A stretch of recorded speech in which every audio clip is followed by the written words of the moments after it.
ಮಾಡ್ಕೊಳ್ಳೋ ಅಂತ ಸತತ ಪರಿಶ್ರಮ ಪಡ್ತಾರೆ. ನೀನು ಅಂಥವ್ರ ಸಾಲಲ್ಲಿ ನಿಲ್ಲಬೇಕು.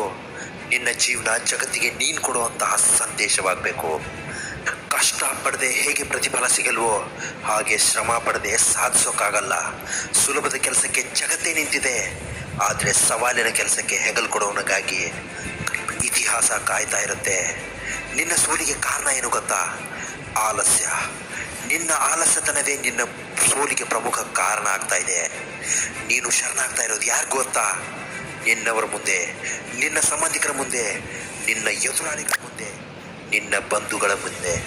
ಯಾವತ್ತು ನೀನು ನಿನ್ನ ಕೆಲಸನ ನಾಳೆ ಮಾಡ್ತೀನಿ ಅಂತ ಮುಂದಕ್ಕೆ ಆಗ್ತಾ ಇದೆಯಲ್ಲ, ಅದೇ ನಿನ್ನ ಸೋಲಿಗೆ ಪ್ರಮುಖ ಕಾರಣ. ದಾರಿ ಇಲ್ಲ ಅಂತ ನಡೆಯೋದನ್ನೇ ನಿಲ್ಲಿಸಬಾರ್ದು. ನೀನು ನಡೆದಿದ್ದೇ ದಾರಿ ಆಗಬೇಕು. ಆ ದಾರಿ ನಿನ್ನ ಬದುಕಿಗೆ ದಾರಿದೀಪವಾಗೋದಲ್ಲದೆ 4 ಜನರಿಗೆ ದಾರಿದೀಪ ಆಗಬೇಕು. ಒಂದು ವೇಳೆ ನೀನು ಶರಣಾದರೆ ಮುಂದೆ ನೀನು ಏನೇ ಮಾಡಿದರೂ ನಿನಗೆ ಬೆಲೆ ಇರಲ್ಲ. ಯಾರಿಗೆ ನೀನು ಏನು ಅಂತ ಅರ್ಥ ಮಾಡಿಸೋ ಪ್ರಯತ್ನ ಕೂಡ ನೀನು ಮಾಡಬೇಡ. ಹಾಗೊಂದು ವೇಳೆ ಮಾಡಿದರೂ ಅದು ವ್ಯರ್ಥನೇ. ನಿನ್ನನ್ನು ಪ್ರೀತಿಸೋರಿಗೆ ನೀನು ಏನು ಅಂತ ಗೊತ್ತಿರುತ್ತೆ. ನಿನ್ನ ಜೀವನದಲ್ಲಿ ಕಳೆದು ಹೋದ ಒಳ್ಳೆಯ ಸಮಯ ನೆನಪಾಗಿ ಉಳಿಯುತ್ತೆ.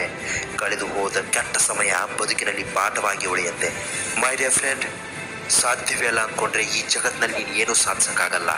ಸಕ್ಕರೆ ಸಹವಾಸ ಮಾಡಿ ಹಾಲು ಸಿಹಿಯಾಗತ್ತೆ, ಹುಳಿಯ ಸಹವಾಸ ಮಾಡಿ ಹಾಲು ಒಡೆದೋಗುತ್ತೆ. ಅದೇ ರೀತಿ ನಿನ್ನ ಬದುಕು ಕೂಡ ನೀನು ಒಳ್ಳೆಯವ್ರ ಸಹವಾಸ ಮಾಡಿದರೆ ನಿನ್ನ ಜೀವನ ಸಂತೋಷಮಯವಾಗುತ್ತೆ. ಕೆಟ್ಟವರ ಸಹವಾಸ ಮಾಡಿದರೆ ನಿನ್ನ ಜೀವನ ಹಾಳಾಗೋಗುತ್ತೆ.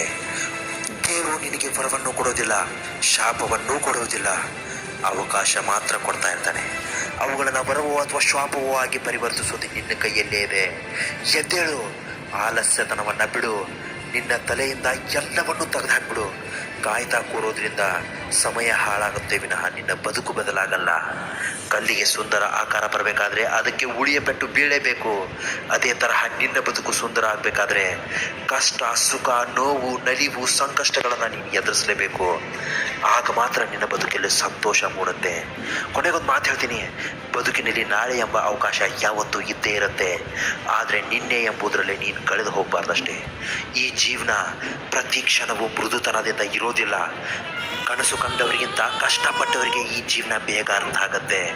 ಜಗತ್ತು ಬದಲಾಗಲಿ ಎಂದು ಆಶಿಸೋದು ತಪ್ಪಲ್ಲ, ಆದರೆ ಅದಕ್ಕಾಗಿ ಕಾಯ್ತಾ ಕೂರೋದು ಮಹಾಮೂರ್ಖತನ.